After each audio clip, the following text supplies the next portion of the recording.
Welcome to the Mentor Studio, where today's thought leaders and leading entrepreneurs inspire and bring real-world ideas that help you take your career to levels you've only dreamed of. Now buckle in. Here's your host, Michael Silvers.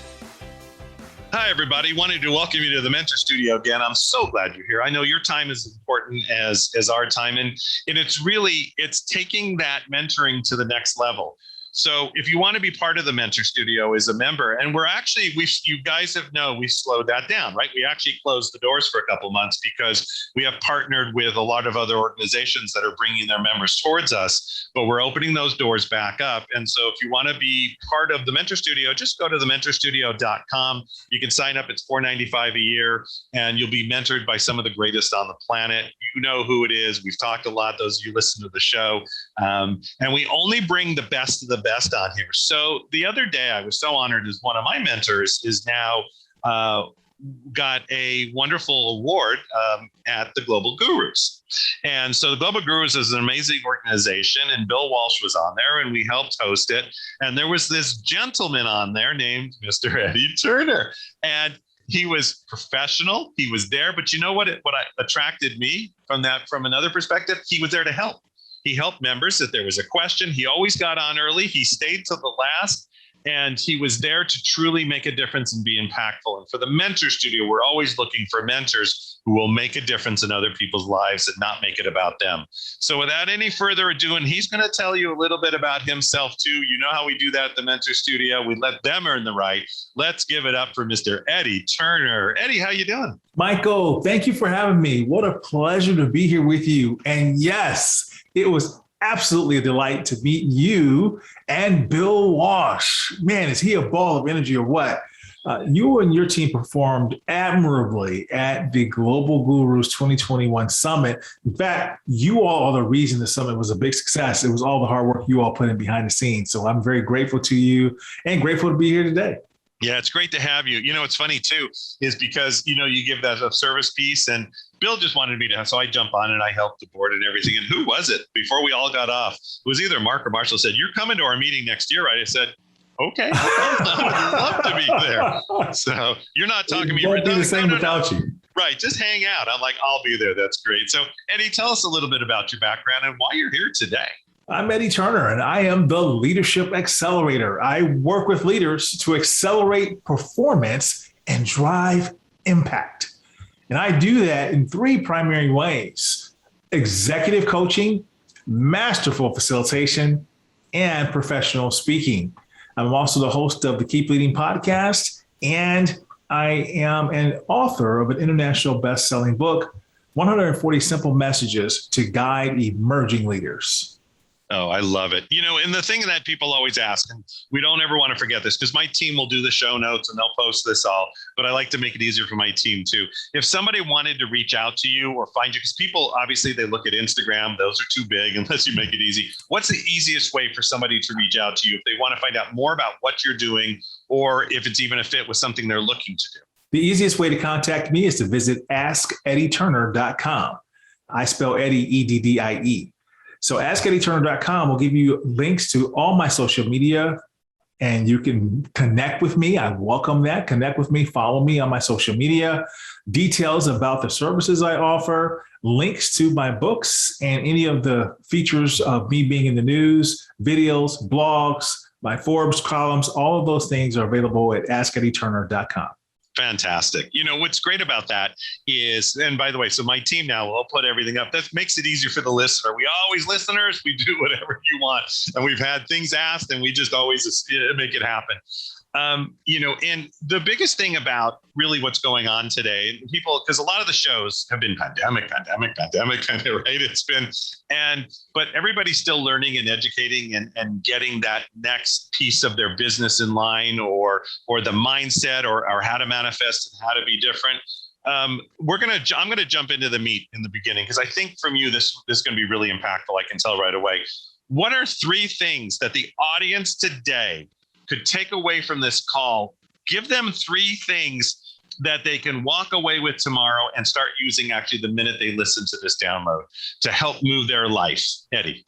Wow, that's a broad offering, a broad thing to ask there, Michael. So 3 things off the top of my head. Yep.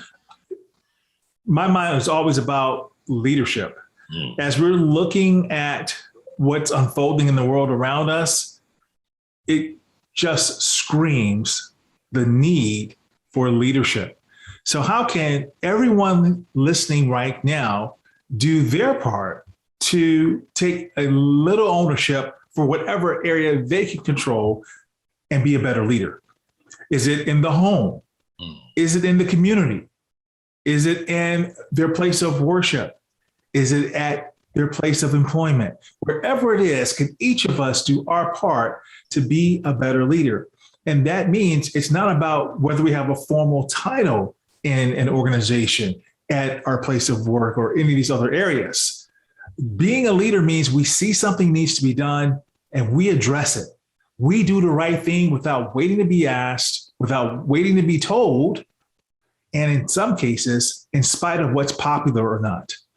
So I'd say personal leadership, self-leadership, and then where we can we help lead others? Now, that would be the first thing. The second thing I'd say is the importance of being a continuous learner. I have a personal mission statement. I take a certain percentage of my income every year and allocate it towards some type of educational endeavor. Yes, there'll be that great family vacation, but I'm probably going to spend more on education for the year than I do on vacation in some cases. And I believe that to be a better leader, I must be a better learner. I must continuously learn and put new content into myself. I can't continue to survive off of what I learned 5, 10, 20 years ago. The world is moving. We're in the knowledge economy, and it's moving at a blistering pace. So to be a person equipped for being an effective 21st century leader at any level, knowledge is required. So what can you do to take advantage of the programs available on LinkedIn, the programs available at your local university, the programs available any kind of a workshop, even sometimes in the local high school or the local library? What can you do to take in new formal knowledge, new formal learning? And the reason this matters is because as data changes, we need to be able to understand the data to be able to take appropriate action. Otherwise, we ignore it because it doesn't align with what we learned years and years ago. And so our competitors, if we're in a place of employment, they're learning, they're growing, and they will disintermediate us if we don't do the same. Be it in terms of the nation, right? Other nations are doing the same. Right. At every layer that we're talking about, this is why I believe that's one of the most important things. And finally, but not least, really reevaluate our priorities and what it really means, what's really important to us. If nothing else has taught us to do that, this time during this global pandemic has done it in a way that perhaps nothing could have. We've lost loved ones. We've seen loved ones go through agony and pain, and some have recovered. We've seen our jobs change. The meaning of work has changed. What the future of work looks like has changed.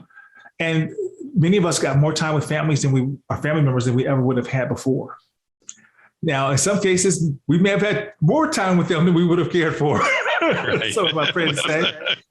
But in other cases, we felt like we got precious moments we would not have had. We had time to really learn our spouses, learn our children, and just become a reunited family unit. So can we continue to reestablish priorities around what really matters? Family, relationships outside of family. I was on my walk this morning with one of my neighbors, and we talked about how he's a little older than me, but he and his friends, he and his wife have been married 55 years, just to give you an indication. Okay. But he and his friends, they've all been connected since the 4th grade. And he was telling me about all the great careers they've all had. They're all retired now. But because of the pandemic, they started having these Sunday Zooms. And he was telling about the Sunday Zoom meetings they have that have made them more closer than ever. Even though they've always been close since 4th grade, they never met weekly as they did because of Zoom. So I would say perhaps those would be 3 areas I'd say folks should consider thinking about. Yeah, that's actually really strong and you jumped right in that. That was well done because I never prep my guests. So it is that leadership part. And the one thing when you talked about leadership too, and I believe, of course, in investing in yourself, the biggest thing Bob Proctor taught me is he said, I said, what are the two things to be successful? And he said, I want you to read every book and buy every course. Literally investing in yourself, and that education will take you further. And also you're going to find the people around you who are doing the same thing, who are always the lifelong learners, but actually putting it to actions. Because that's a big difference, right? We know enough people, lifelong learners, and never put it to action. Application is the key.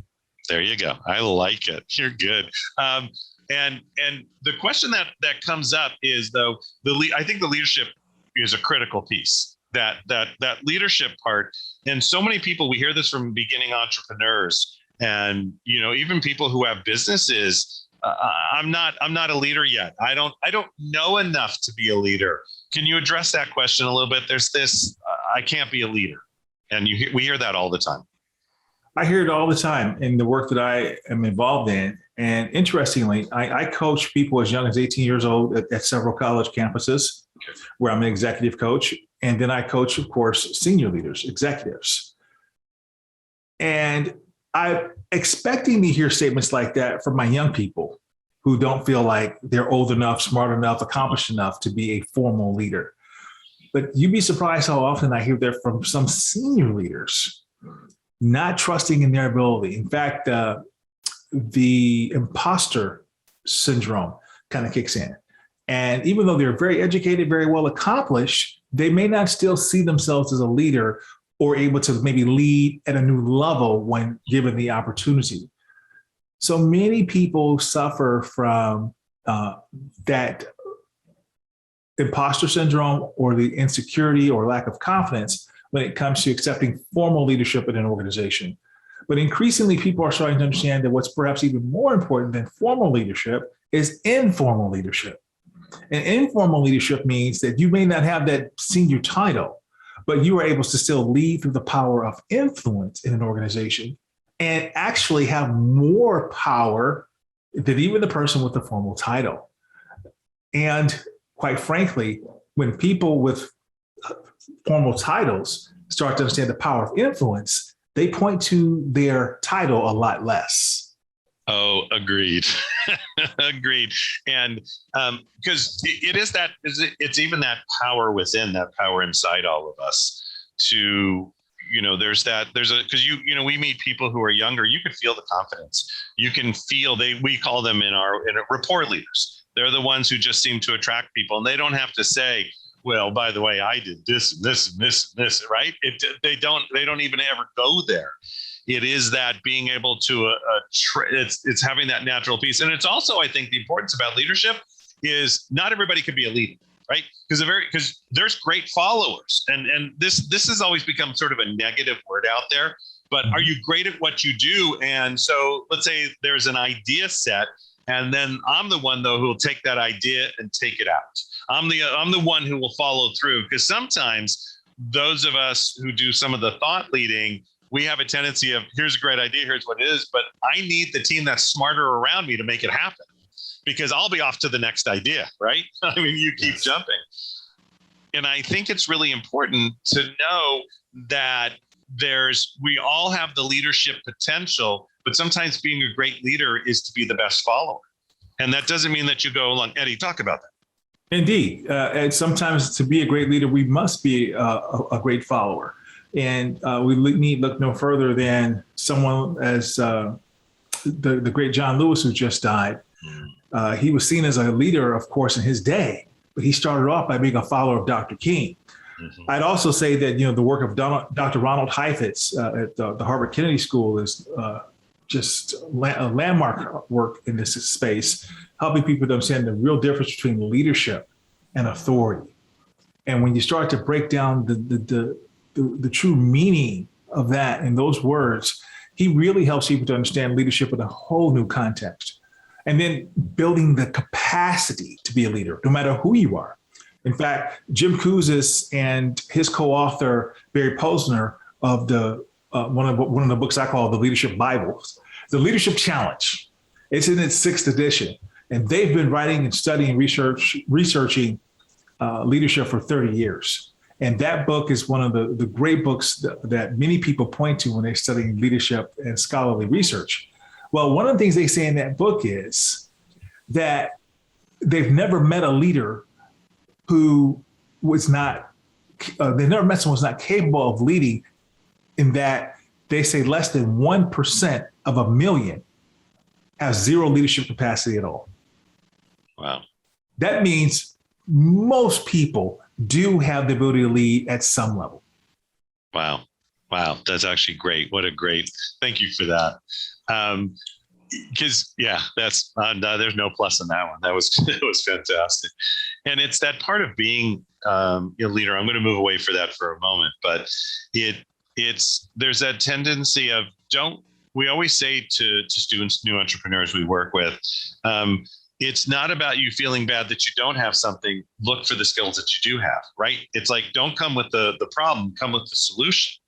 And we teach that, shift that mindset all the time. But the thing that our participants always ask too, they just do, is there's the morning routine. And a lot of thought leaders. So first of all, you invest in yourself. We have a lot of thought leaders invest in themselves.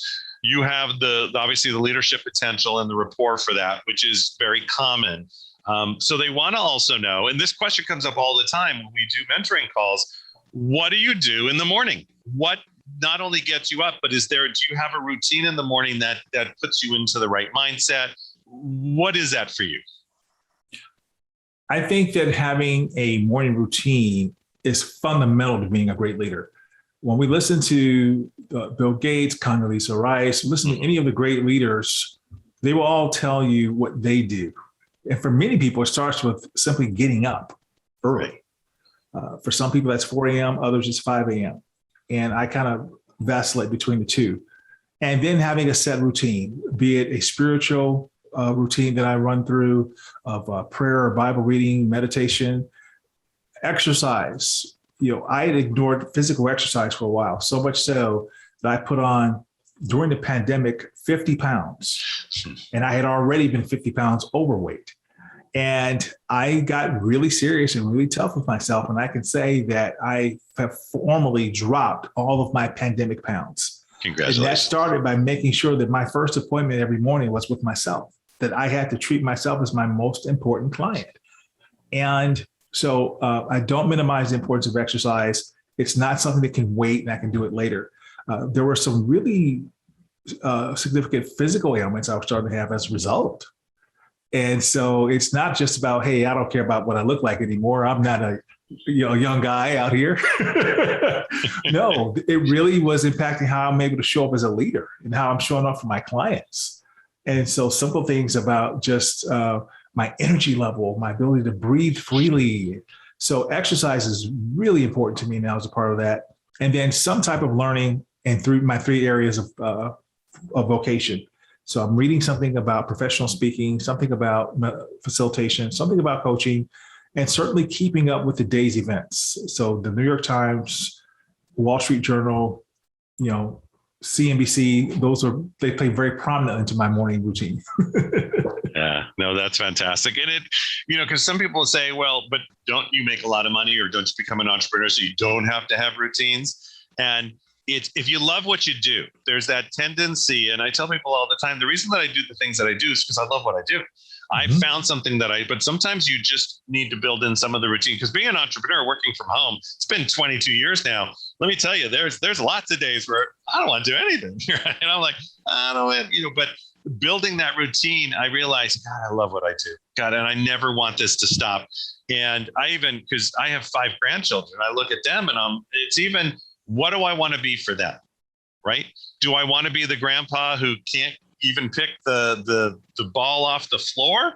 Or do I want to be the one who's in there playing with them and be there for them? And so I think it's a mindset. It's not just business, it's everything in your life. And so Absolutely. I applaud you for that's part of what happened with me. I ended up having my first child. I didn't think I'd have children, especially the age I'm at. And I have a 7-month-old daughter now. And so that was the other motivation for me. Well, now I understand some of the sleep stuff, but we'll talk about that. Yeah, that's on our next show, sleeping and and new babies. But it is, right? Because you want to be the dad. You want to be the dad. You want to be there for them and be the one who's playing and in whatever that is, however it looks. But congratulations for myself, Mary Glorfield, in the Mentor Studio, and Bill Walsh. Congratulations. Thank you. That's awesome. So before we wrap up, I always like to leave the audience with something. If you wanted to leave a legacy, well, now that you have a child, this is even better, but I'll just, if we were to remember you 50 years from now, what would you want us to remember? What have you created, done, or just something about yourself? Yeah, that really has changed since I met my daughter. Since the birth of my daughter. I told my wife that, I had been really concerned about producing content and leaving a legacy of down the line, what would my tombstone say? And I wanted it to be all the people that I've helped speaking about something that I've done for them. And now it really is about what will my daughter be able to look back and show my grandchildren if I'm not here. My mom never knew her dad. He unfortunately died when she was 3 years old. But my daughter, should something happen, she has hours of footage that she'll be able to watch, see what I was like, hear my voice, and read my thoughts, read my content, what I believed in, what I stood for, and hopefully be able to hear from other people talking about the things that I've done. So leaving a legacy of what I believe is morally upright and sound, and what it means to be a leader is really important for me, for her to see, because I hope that the world she grows up in will be very different from the one that her ancestors grew up in, and that she will be able to do things that women could have only dreamed of. Wow. For myself, the Mentor Studio, Power Team, all our partners, I wanted to thank you so much for being on today. What a great legacy that you'll leave. And let me tell you, she will be proud of you. She will look and Dad, you will be a big part of her life. And it's a blessing. That's all there is to it. To reach out to Eddie, you just go to askeddieturner.com. He's there for you. The information is on his site. You can listen to the show over and over. That piece he actually talked about with leadership, you need to hear, because there's little pieces within that piece that he talked about that are very impactful. And know that all of you that are starting in business, been in business a long time, you're always reinventing yourself. You're always changing, growing, and always learn. Always continue the learning. Get that morning routine, and let's make a difference and be of service to as many people as you can. Eddie, I wanted to thank you so much for being on the show. Michael, thank you again for having me. What a pleasure to be here with you. It's awesome. All right. For myself and the Mentor Studio, we thank you all again. To see the Mentor Studio, just go to thementorstudio.com. For those of you in the community currently, we are moving a lot of you into our new community, so you'll be ready to see that coming soon. And we'll have more shows coming up like we always did. For those of you that just got off listening to Keith Cunningham, yes, that was the Keith Cunningham. You know exactly who he was. So that was pretty amazing, especially those of you who came through Business Mastery. Again, wanted to thank you all, whether it's your morning, afternoon, or evening. This is Michael Silvers with the Mentor Studio. A pleasure as usual. Eddie, you have a great day. I'll talk to you all soon. Bye, everyone. We're honored that you invested time with us today at the Mentor Studio. Now, don't be greedy. Share this knowledge bomb with all your dope peeps on Facebook, Instagram, and Snapchat. Actually, we'll even pay you to do it. To get the deets, please check out thementorsstudio.com.